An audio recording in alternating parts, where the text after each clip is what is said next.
Nós voltamos com o Jogo do Poder, recebendo o secretário de Estado da Casa Civil, Leonardo Espíndola, contando com a participação do jornalista Walter Diogo. Secretário, há uma discussão jurídica sobre a legalidade dessa criação de uma alíquota extraordinária de 16%. Alguns deputados acham que ela é inconstitucional. O deputado Luiz Paulo, líder do PSDB, em entrevista aqui ao Jogo do Poder, disse que ela tem caráter confiscatório e é totalmente inconstitucional. Como é que o senhor vê esse tipo de crítica e que tipo de argumento o senhor tem em sentido contrário, obviamente? Perfeito.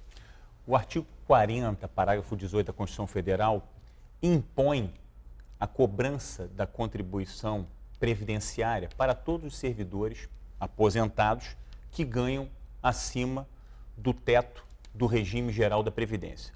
Mas não exclui a possibilidade de se cobrar uma contribuição para aqueles que ganham abaixo. O Estado do Rio de Janeiro, nessa situação absolutamente calamitosa, foi levado a colocar uma alíquota nesse patamar. E o artigo 40, caput, dessa mesma Constituição Federal, diz que a Previdência tem que ser equilibrada. E como se equilibra a Previdência? Infelizmente, com o aumento da contribuição previdenciária. Se não enfrentarmos esse problema, continuaremos a caminhar para o precipício. E é isso que se está tentando evitar, dar alguma previsibilidade de pagamento dos servidores. E eu te devolvo até com uma pergunta. O que é mais confiscatório? Não fazer nenhuma medida desse tipo, que é dura, nós assumimos que a medida seja dura, ou, ao não fazermos nenhuma medida, o servidor não receber os 13 salários que, por lei, ele tem direito no ano de 2017. Receber 7 salários, 8 salários. Mas isso não é confiscatório? Exatamente, secretário. Agora, não foram só os deputados, quer dizer, na verdade, alguns poderes, outras instituições, como o Ministério Público, reagiram também de maneira veemente à medida. O presidente do TJ, Luiz Fernando Carvalho, chegou a dizer também que é inconstitucional, que ele ia recorrer até mesmo ao Supremo, ou seja, não houve da parte dos outros poderes, à exceção do presidente da Assembleia, que, embora tenha devolvido esse pacote referente à alíquota extraordinária, deu declarações dizendo que ia trabalhar para apoiar o pacote, porque é vital e tal. Os outros poderes reagiram negativamente à proposta.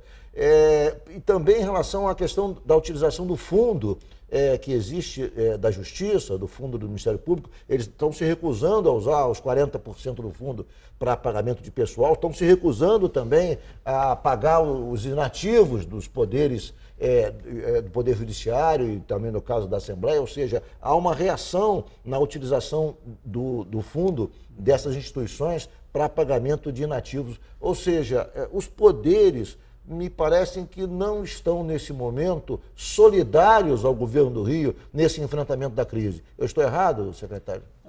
Primeiro, eu queria dizer que eu tenho respeito irrestrito, absoluto e admiração ao presidente do Tribunal de Justiça, Luiz Fernando Ribeiro de Carvalho, ao Procurador-Geral de Justiça, Marfan Vieira Júnior. Eu acho que as opiniões de ambos, que são líderes dessas instituições, são pessoas respeitabilíssimas, que eu admiro e são meus amigos pessoais. São opiniões que devem ser respeitadas. Temos uma opinião diferente, só que coube ao Poder Executivo a colocação dessas medidas. Sabemos que são medidas muito impopulares, são medidas que mexem com a vida das pessoas, mas temos que enfrentá-las, nós temos que respeitar.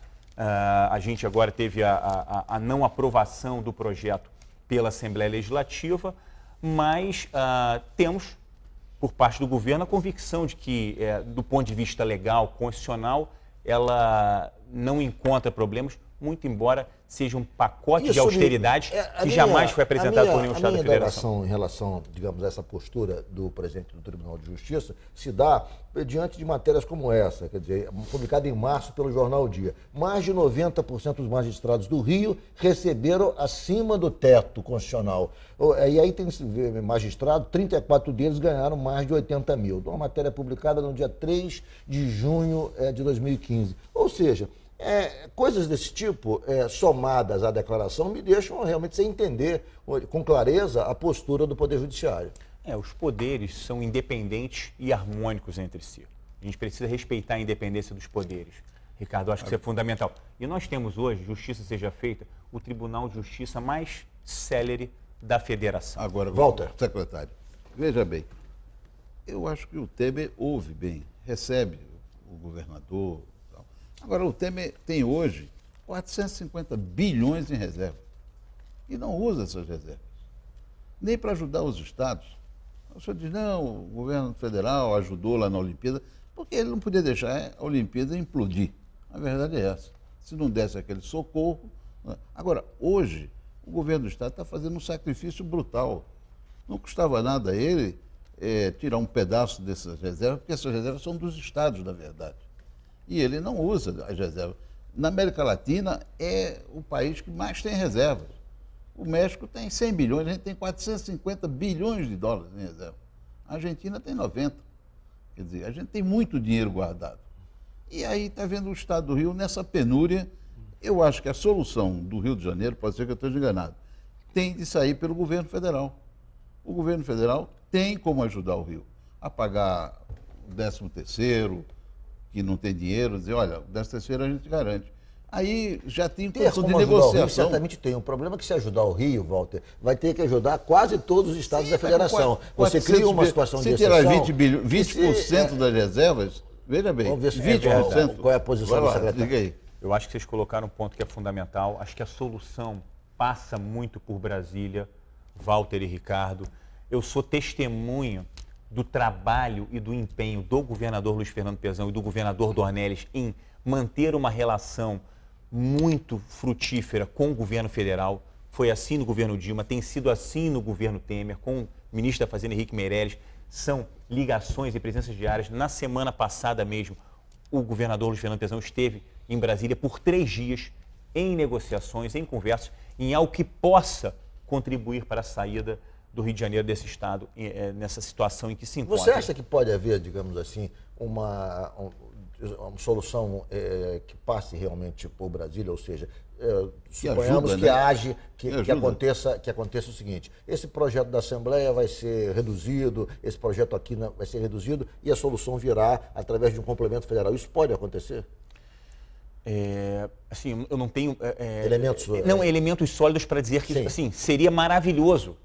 Todos nós torcemos para que isso seja possível. Existe a delicadeza, obviamente, dessa situação que você colocou. São 27 estados da federação e quase todos eles numa dificuldade tremenda para pagar 13º. São 3.500 municípios que se Rio encontram... Grande do Norte, Rio Grande do Sul, todos Minas Gerais, estados grandes como o Rio, se encontram na mesma situação, mas precisamos de soluções estruturais. O governo federal... Qual é o valor da ajuda que você espera do governo federal? Não, o déficit do Rio de Janeiro, do Estado do Rio de Janeiro, para o ano 2017 é de 20 bilhões de reais.